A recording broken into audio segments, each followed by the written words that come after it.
Okay, is my voice clear? Hello? Hello?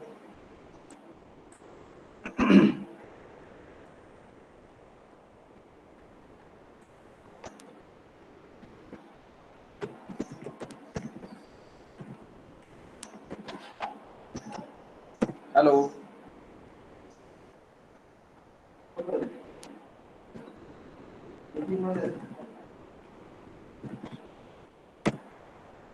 Hello? Yes, sir. Clear na? दोनों भी screen भी clear, voice भी clear. Yes, sir. Okay. Okay, so today we are going to start a new unit. So in the last unit we have seen that we have finished the first unit, and that is the introduction to Internet of Things. Now we are moving towards the embedded system for IoT.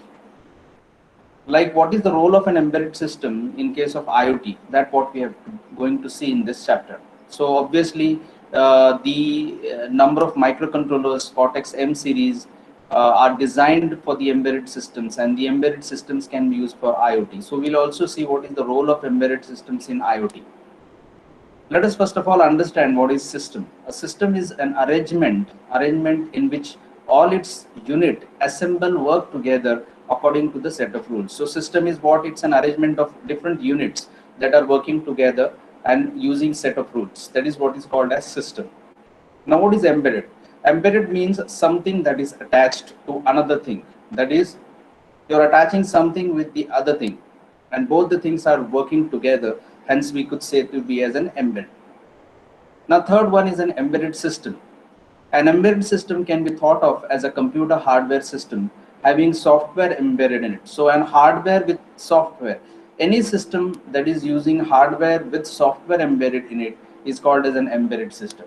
So you come to know what is system, then you know what is embedded, and then embedded system. So system is nothing but all the units working together with set of rules. Embedded means one thing is attached with the another thing. An embedded system is a system which is having hardware with software embedded in it. It's called as embedded system. And then the Internet of Things. So these all four parts we have divided this whole chapter. That is system, embedded system, and IoT. So what is IoT? Now it is the network of physical objects or person or idea called as things that are embedded with software, electronics, network and sensors that allow these objects to collect and exchange, collect and exchange the data. That means we have already seen this Internet of Things. So system, embedded, then embedded system for IoT. So now these two definitions will be very important. That is embedded system that can be thought of an hardware with software embedded in it, and Internet of Things, that is the network of physical objects or persons called as things that are embedded with the software, electronics, network and sensors that allow these objects to collect and exchange the data.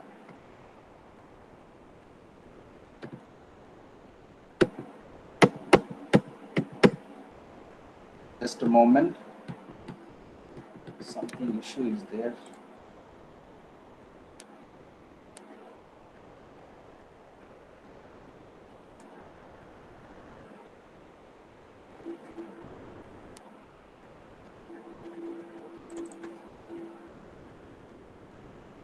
Okay, so Internet of Things is nothing but a network of physical objects or person called as things that are embedded with the software, electronics, network and sensors that allow these objects to collect and exchange the data. So collecting and exchanging the data is by far the most important thing. So we are having embedded system, and this embedded system can be useful for the Internet of Things. Now, what is the importance of the course? This embedded system will be at a cornerstone for deployment of many IoT solutions. Major players in the embedded are aiming to bring these transformations into their product to take an advantage of growing IoT market. So obviously the IoT market is increasing a lot, and for that thing, if embedded zone will be the most heart of the subject. So I do feel so this embedded is aiming to bring transformation into their products. Looking at the IoT market, the embedded system in the IoT applications includes network hardware, to home automation. So this embedded systems in IoT, if I say that IoT is a different part and embedded system is different. So when we are using this embedded systems in IoT applications, you can develop a lot of applications, and that is what the importance of this course is. Now let us see what is an embedded system. An embedded system can be independent system or it could be a part of a larger system. So an hardware with a software is called as an embedded system. So embedded system could be independent system or it could be a part of some larger system. So if you can see that there are large number of embedded systems working together in which each and individual embedded systems are independent or could be a part of the other embedded systems. So embedded systems could be a very large system or it could be a very small system. Now, embedded system is a microcontroller or a microprocessor system which is designed to perform a specific task. So obviously, a hardware with a software embedded into it is called as an embedded system, and this embedded system is having is called as a microcontroller or a microprocessor which is specially designed for a specific task. For example, a fire alarm in an embedded system is an embedded system. When it will sense smoke, it will alert the alarm. So it will give the alarm. That means what fire alarm is an embedded system that could be very useful. Now the next thing is characteristics of the embedded system. Now, if you see that how these embedded systems work out to be and what are the characteristics of embedded system, because even if when we are going to study embedded system, we should be able to understand how the characteristics is, because if you understand the characteristics, then you can embed for different systems to make a larger system. So the first characteristics is that it is a single function. An embedded system usually performs a specialized operation and does the same repeatedly. मतलब अगर एक काम के लिए उसको design किया गया है, एक स्पेसिफिक काम के लिए डिजाइन किया गया है, तो वो रिपीटेडली काम कर सकता है. ऐसे embedded systems को हम single functioned embedded systems बोल सकते हैं. For example, you can say that a pager always function as a pager. It keeps on giving out the messages at the pager. So it repeatedly do the same kind of things, and that is single function thing. And henceforth, such kind of embedded systems are called as a single function embedded system. Then the next one is a tightly constrained. All embedded systems have constraints on design metrics. Now, what is design metrics?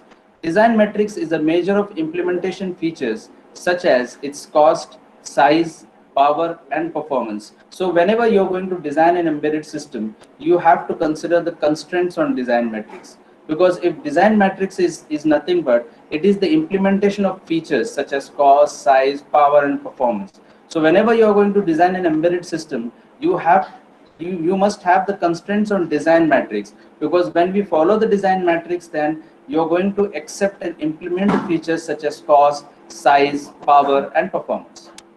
It must be of size to fit on a single chip, must perform fast enough to process data in real time, and consume minimum power to extend the battery life. That means it should be small that it can be fit onto the single chip. It should be fast enough in order to process the data in real time and consumes minimum power. So less power consumption will be helpful in order to extend the battery life. So first is a single function in which a specific task will be given to the embedded system and it will do it repeatedly. Second is a tightly constrained. You should have a constraint on design matrix, because design matrix will be implemented for the features like cost, size, power, and performance. Third, tightly constrained should be on a single chip, must perform very high so that they can process real-time data also, and will have a minimum power consumption so that battery life will be more. The third characteristics of the embedded system: reactive and real-time. Now, many embedded systems must usually react to the changes in the system's environment and must compute certain results in real time without any delay. So whatever that has been happening around the environment, in the system environment, it should catch, it should react to the changes happening in the environment, and then it must compute certain results in real time without any delay. See, the most important part in this embedded system is that if it is working in real time, it will be very useful, because the sudden changes that are happening around in the environment or in the system, it should catch it very easily. And when it not only catches, but it also reacts very reactive. It is having a reactive response. So that means there will be no delay. because with delay, if you're going to react, then the system can get hang up. So in that case, the embedded system should actually work in real time, and that too without any delay. Example we can take of this reactive and real time is that a car cruise controller which continuously monitors and reacts to the speed and brake sensors. So obviously you know that car, if we consider a car, it is completely an embedded system, little bit of a complex embedded systems where number of embedded systems are working together, because now the advanced car is having the hardware as well as software embedded in it. So if you could say that if I want to have a car cruise controller which continuously monitors and reacts to the speed as well as the brake sensors. So again, we're going to get the speed sensor is going to get the result from the speed sensor, brake sensors will give the result of depth sensor, and that will help you to control the car. So car cruise controller can be easily monitored in real time. It must compute acceleration repeatedly within limited time, as delay computation can result in failure to the control of the car. So obviously it should compute the acceleration repeatedly, keep on repeatedly accelerating within that specific limited of time. Because if there is a delay, then it may result in the failure of the control of the car. So obviously this whole thing is about controlling the car, and that too with the help of the embedded system. So continuously monitoring it in real time, taking all the information from the sensors and giving the result is the most important thing.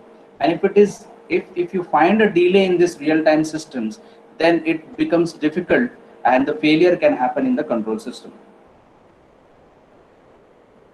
Fourth one is microprocessor based. Obviously, it must be a microprocessor or microcontroller based. So the characteristics of the embedded system will be based on the microprocessor or microcontroller used. Then sixth characteristics is the memory. It must have a memory, as its software is usually stored in ROM. Must have a memory as its software is usually stored in ROM. So उसमें memory की जरूरत है क्योंकि बहुत सारा software mostly ROM के ऊपर ही डाला जाता है. It does not need any secondary memory.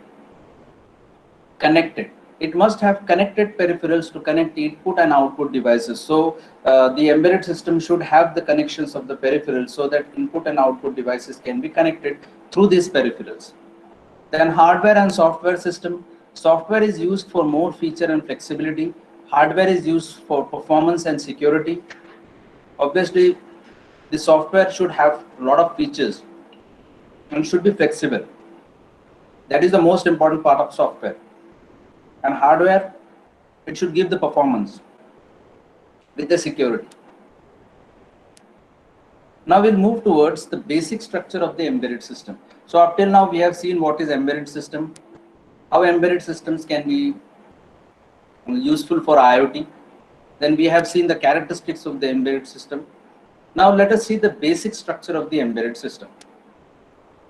If you see that the basic block diagrams of the embedded systems are sensors, A to D converter, processor, and ASIC that has been having a collaboration with the memory. So memory is going to be there, DAC and actuator. Now see, we'll see one by one how this works out.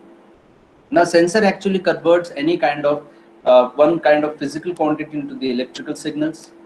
Then these electrical signals are obviously continuous time signals. So you can get the information from a lot of sensors. I have taken example of here only single sensor. There might be a lot of sensors been giving the information. So these sensors will be measured in millivolts, volts. So that will be in continuous time signals. Then it need to be converted into discrete form. Hence it is given to ADC, that is analog to digital converter. So as we know that the sensors nowadays are coming with self amplification, like even the weaker signals gets an amplified. So the signal amplification will be carried out in the sensor itself. So it will give you some kind of voltage or millivolts to volt kind of range of the voltage, which is in continuous time signal. And it is given to analog to digital converter. This A to D converter will give you the digital output. Then if whatever we are expecting, if it is not there, it will be again sent back to the A to D converter, so that but this feedback will help you to get the accurate kind of output voltage what is required. Then it is given to processor as well as to the memory. It is given to the memory. So the memory is having three kinds of input. One is the output of the sensor, second is the digital output, and the third one is the processor output. So the sharing of memory with the processor is going to be there. So bidirectional data transformation will be from memory to processor or ASIC. ASIC is an application specific integrated circuit. Like there are processor which does different kinds of multitasking. Like if they are given as a different multitasking, they can do processors. But if you want very specific application based work, then ASIC processors are normally used. So these ASIC processor will be designed for a particular specific application only. They cannot do the other kinds of programming that can be done with the help of processors. So you can choose here what kind of application you want to develop. So according to that development of the application, the ASIC processor can be performed. So processor, if you're going to take, then you can change your programs according to the different applications. So memory is having three inputs. One is from A to D converter, second from the sensor, and third from the processor and ASIC. So when it is connected with the memory, it is going to share this data. The data will go bidirectional from the memory to the processor, from the processor to the memory. So in both the bidirectional data transformation will take place between processor and memory. Then whatever the memory is having, it is having three kinds of input that are stored into it.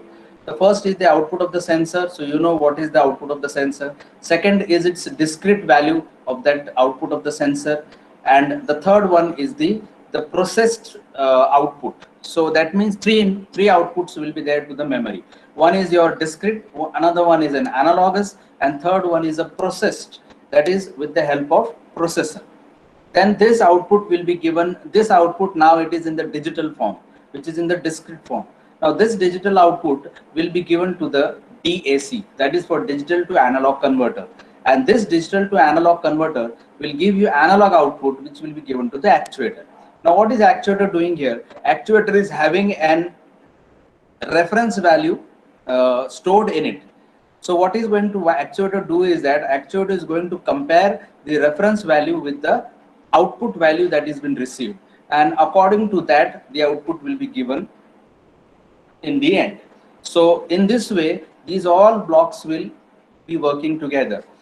Sensor will give an censored output, that is in millivolts or volts. Then it is given to A to D converter. Then A to D converter is nothing but the digital conversion. Then it will be given to the processor. It will be processed according to the program that has been written here. The output will be given to D to A converter, and this analog will be given to the actuator, where actuator will compare the reference voltage, reference input with the received input, and accordingly the output will be generated. So I do feel so up till now you have understood the basic structure of embedded systems. You have also understood the characteristics of the embedded system, and you have also understood how this embedded system is important for IoT.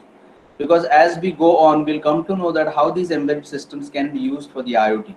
This plays a very important role in IoT also, because when we are going to understand embedded system that could be useful for IoT, we are going to the microcontroller based learning. So all these three things are connected together, which will be useful to study embedded systems for IoT. Now types of embedded system. Now you can see that there are the embedded system can be divided into types depending upon two ways. The first way is based on performance and functional requirements. So embedded system can be divided based on the performance and functional requirement. Second will be based on the performance of microcontroller.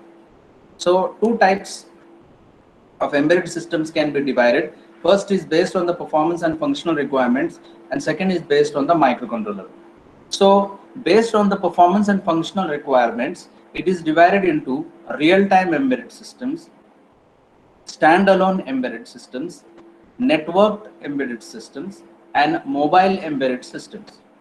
And based on the performance of microcontroller, which kind of microcontroller is you are going to use, So according to that, the embedded systems are going to be designed.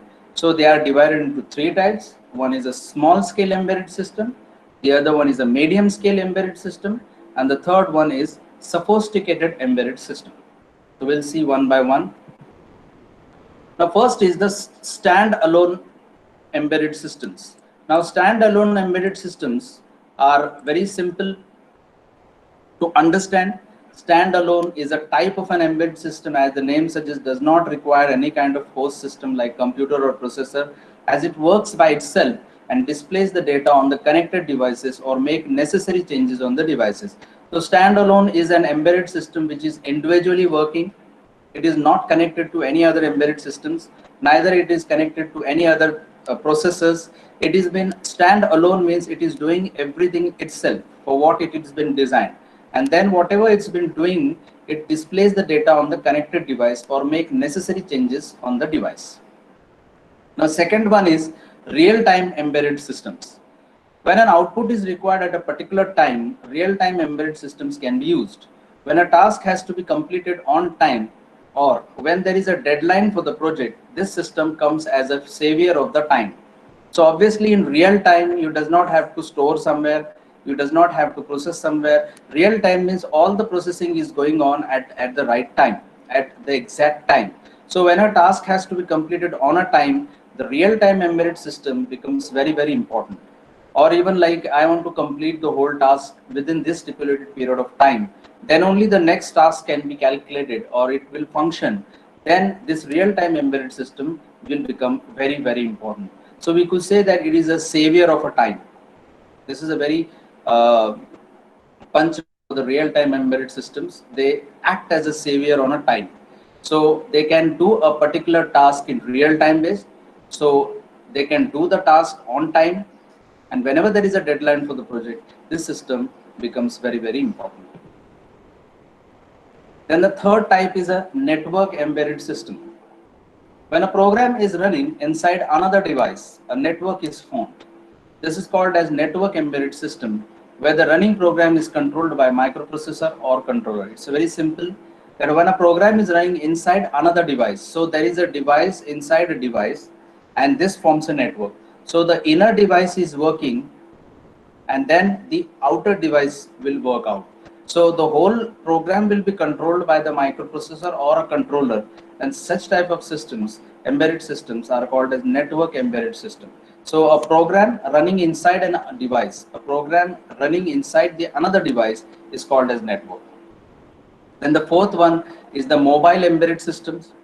All the devices that are portable and working with an embedded system is mobile embedded system. So portable यानी जिसको wired connection नहीं है, वो कहीं पे भी लेके जा सकते हैं. ऐसा ऐसा प्रोडक्ट जो पोर्टेबल है, जो बैटरी पे चलता है, जो जो वायर्ड नहीं है, अनवायर्ड है, बिल्कुल वायरलेस है. और ऐसे type of system is called as mobile embedded systems. Though there is a limitation of memory and functionality, its portability and handy systems are useful for all the people. So उसकी limitations रहेंगी. Obviously everything is working on the battery. Most of the limitations are related with the functionality or memory, but it is much more portable, so people prefer to use these handy systems. The systems which are portable are called as mobile embedded system. Now types of the embedded systems based on the performance of microcontroller. So इसके पहले जो देखा हमने according to the functionality था. अब जो देखने वाले हैं वो है based on the microcontroller. उसके अंदर कौन सा माइक्रोकंट्रोलर इस्तेमाल कर रहे हैं हम, उस बेसिस के ऊपर हम एम्बेडेड सिस्टम्स के टाइप्स बना रहे हैं. The first one is a small scale embedded system. 8-bit or 16-bit microcontrollers are used to design this and work with the help of matter in the system. So obviously small scale battery के ऊपर काम करने वाला और जिसमें 8-bit या 16-bit का microcontroller इस्तेमाल होगा, ऐसा सिस्टम एम्बेडेड सिस्टम को हम स्मॉल स्केल एम्बेडेड सिस्टम बोलेंगे. Several programming tools are used to develop small scale embedded systems. Obviously this is a small scale embedded systems, so several programming tools can be used to develop such kind of small scale embedded systems. The hardware is very small and the processor is slow. the memory is also less. As it is on the smaller scale, so everything is slow as compared to the other one. The codes for developing these embedded systems can be written with the help of IDE, that is nothing but integrated development environment. So with the help of IDE platform, the codes can be written for these kinds of embedded systems.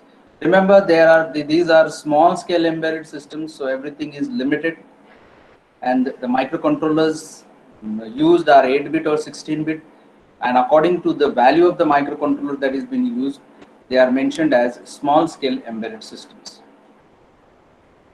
Now next one is an medium scale embedded system. In this 16-bit or 32-bit microcontrollers can be developed for medium systems. Now in this you can use DSPs or RISCs. Hardware and software functionalities are little complex. Several coding languages can be used as a programming tool. So you can use DSP processor or RISC kind of processors. You know that RISC is the hardware architecture that microcontroller is having. The ARM is using. So ARM is having that hardware architecture of RISC. So there are two kinds of hardware architecture, RISC and CISC.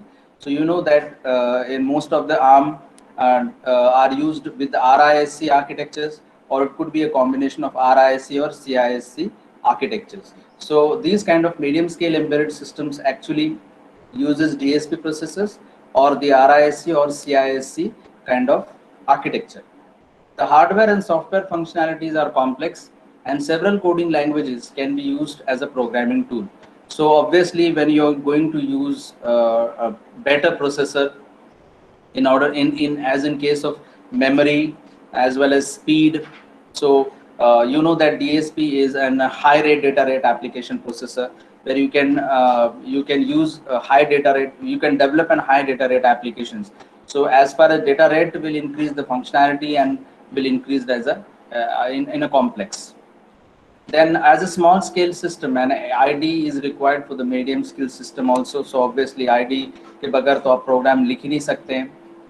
We can use medium scale systems in high-end applications with large memory and processing data. So it is a medium scale embedded systems, and I could say that 6-bit or 32-bit microcontrollers can be used to develop such kind of systems.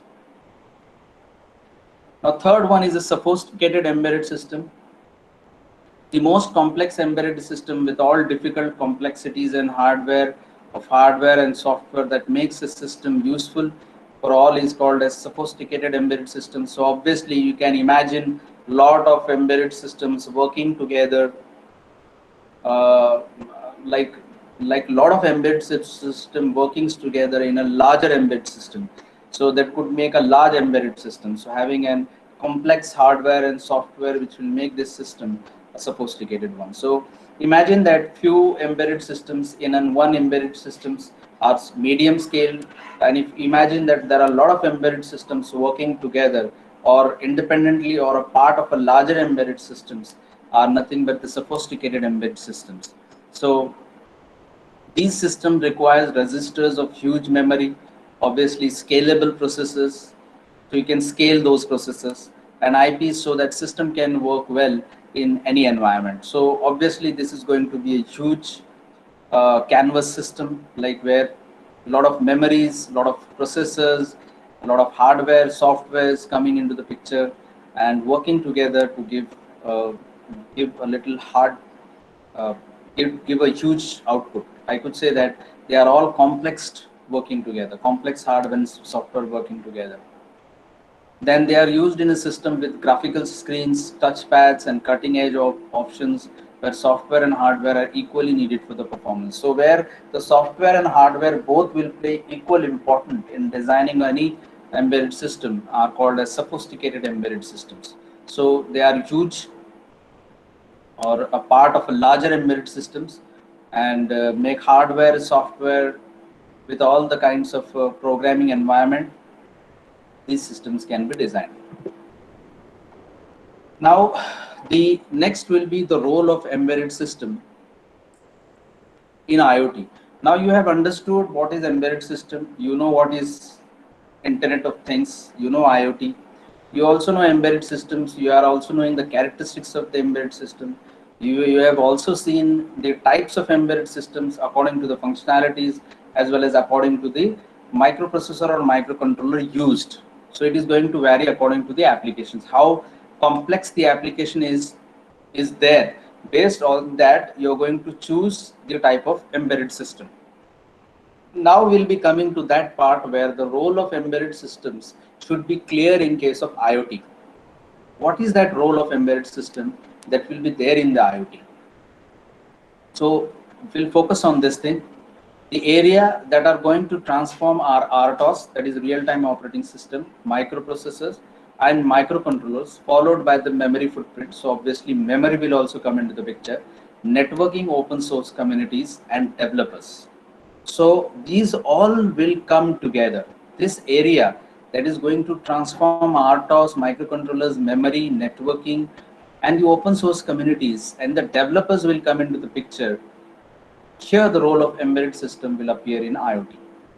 Now what is the requirement of embedded systems into the IoT? Should perform a specific task that has been assigned task to it. They must have ROM RAM. They must read the input, must have a real-time computation. So obviously they should work out in real time as we are using real-time operating system. So real-time computing means, example we can say like the cricket, the Hawkeye. Example is that Hawkeye is giving the real-time output whether where the ball is pitched, after pitching where it is going, where it is supposed to go. That is what is the real-time computation. So you can see that in cricket Hawkeye, you can see that the real-time output is taken into picture. So real-time computation is also very important. Read the input, produce the output, and timely task execution is the most important feature. When we do with real-time operating system, then the timely task will also be an important. So in order to have the embedded system in IoT, we need to have these requirement at least. Now, the examples of embedded systems, the first one is laser printer, itself an example. Then second, your digital camera. Third one is an automotive embedded system, that is that automotive in industry. You can see that the automated part which is executing is nothing but an embedded system, example of embedded system. Then your automatic washing machine that is at home, that is also an embedded system because it is having hardware as well as software. Nowadays, you know that microcontroller based washing machines are present there, where the specific time is allotted for washing the clothes. So those kind of automatic washing machines are nothing but the embedded systems. Then your personal digital assistant, industrial robots. Robots is also an embedded system which performs a particular task for a particular way. You can take an example of industrial robots like bottle filling plant. Like first the bottle will come in the first cycle, then second cycle the water will be filled into the bottle. The third one is it will be closed and then it will be pushed. This is nothing but a robotic cycle that appears in industries in order to perform a specific task. Then ATM, that is automated teller machine, then calculators. All these are examples of the embedded system. Calculator is a small embedded system. But as far as the industrial robots, automatic washing machine, these are medium scale. And when we go for little larger than this, then sophisticated embedded systems.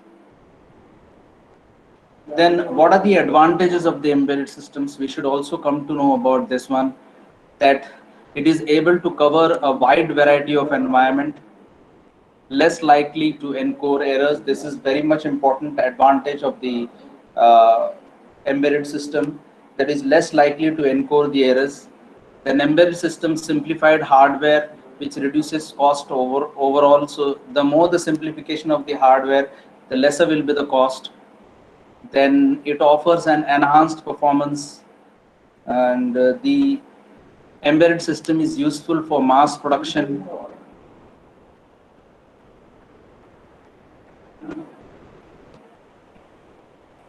Then yes, the embedded system is useful for the mass production. So in industries, you know that the production is done at a large way. So in that case, the embedded system very useful. Otherwise, it will take a lot of time. So again, time saving concept embedded system can do.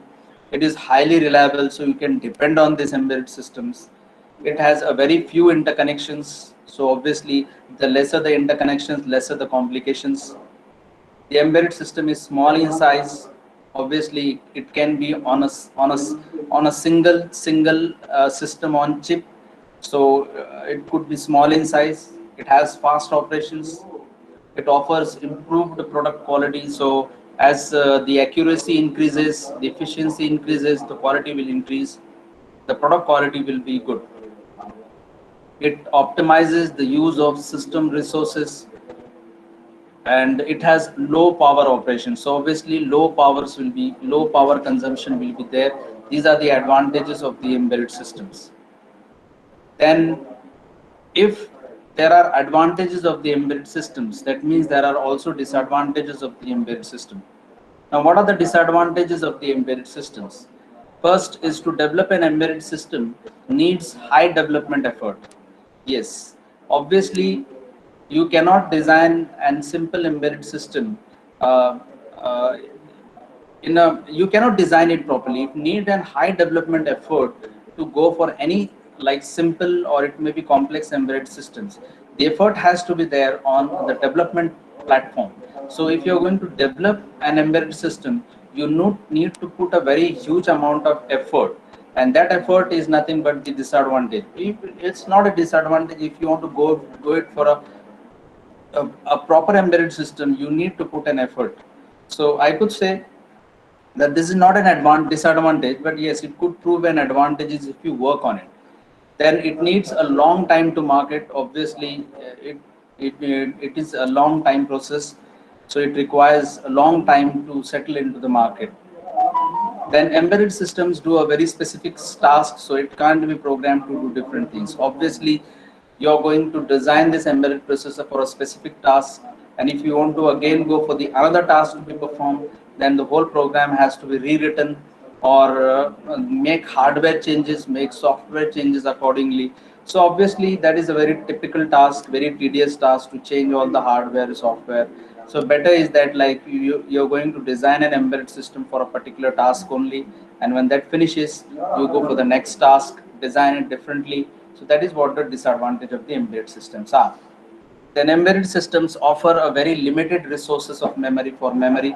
Obviously, memory is a factor in case of embedded system, because if you're going to write a huge program, then it requires a lot of memory in that. So it is having a limited source of memory. It does not offer any technological improvement. So if you are going to design it for a specific task, so I said that you need to have a particular hardware or software doing that task.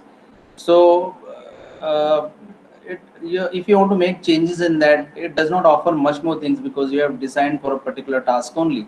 So if you want to design a new task, if you want to go for a new task, then you have to go with different hardware and software and requirement according to the applications.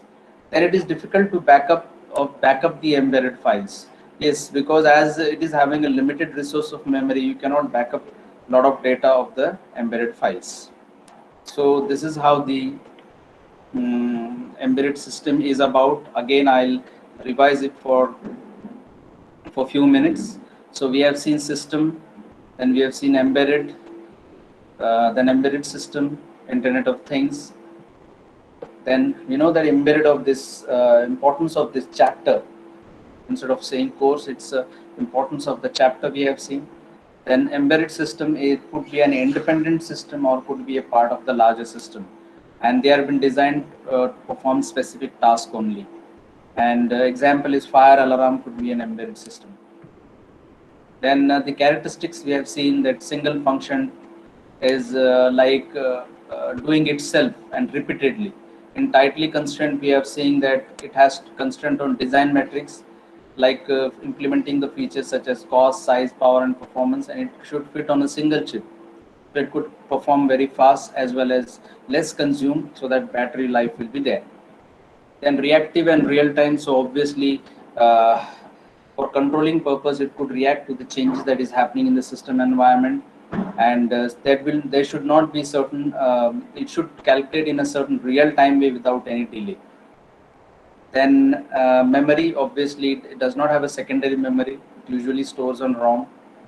Then it should having connected peripherals to connect input and output. Hardware and software provides the features and flexibility. Hardware for performance and security. Then this is the basic structure of the embedded systems: sensor, A to D converter, processor, memory, a D8, D to A converter, and actuator. Then this is the types of embedded systems. So depending upon the functionality, it is real-time, standalone, networked, and mobile. Whereas the performance based on the microcontroller, small scale, medium scale, and sophisticated scale. So standalone is an does not require any host like computer or processor. It could work itself and make necessary changes. Second is a real time. It is completely in real time. Task is stipulated, given for a specific task is performed with a speculated time. So it comes as a savior of the time. Then in case of network, device running, software running in the device, which is in the another device, and program running inside an another device is called network embedded. Mobile, it's an portable and handy system that could be useful for the people. Then comes small scale 8 or 16-bit microcontrollers can be used to design. Then it is small, processor is slow, the memory is also less. Medium scale 16-bit or 32-bit, sorry, 6 is written there, it's a 16-bit or 32-bit microcontroller is used to develop medium system. All these can be developed with a DSP processor or RISC processors. It's a small scale. ID obviously is required, and high-end applications with large memory and processing the data can be done. Then a sophisticated embedded system, you can see that it's having complex software as well as hardware. It requires huge memory, scalable processors together working, and the system can also be with graphical schemes, touchpads, and cutting-edge options where the software and hardware are equally needed. Then role of embedded system in IoT. So the embedded systems are low power consumption units that run to a specific task. For example, remote control washing machine, RFID tags, sensors, and thermostats. The network hardware such as switches, routers, modern mobile phones, PDAs, etc. Usually, the embedded devices are the part of a larger device where they perform specific tasks.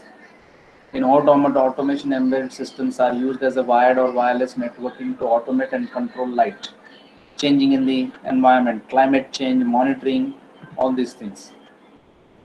The area that is going to be very important is that what kind of requirement the embedded systems are having in IoT.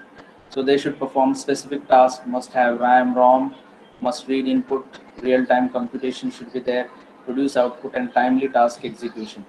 Examples are the automatic washing machine and automotive industrial automation, then automated teller machine, calculator, robotics, automotive embedded systems. Some of the advantages: small in size, faster operation, offers product quality, low power operation, offers an enhanced performance. Disadvantages: does not have a backup of the embedded file, does not offer any technological improvements, and having a limited source of memory and is been designed for a very specific task. Beyond that, it cannot be used. So if you want to change it, you have to go or build up a new embedded systems. So the last part will be the applications of the embedded systems. So the robotic science, used in robotic science, like ground vehicle, drones, underwater vehicles, industrial robots. Second, medical, that is dialysis machine, infusion pumps, cardiac monitors. Third, automotive, like engine control, ignition system, brake system. Fourth, networking, like router, hubs, gateways. Fifth, home devices like TV, digital, air conditioning, DVD players, cameras. And sixth, automobiles like fuel injection, lights in lighting system, door locks, airbags, windows, parking assistance system, etc. So I hope that it is clear. I have tried to cover the whole point starting with the embedded systems. Uh, yes, student, is it clear? Hello? Hello?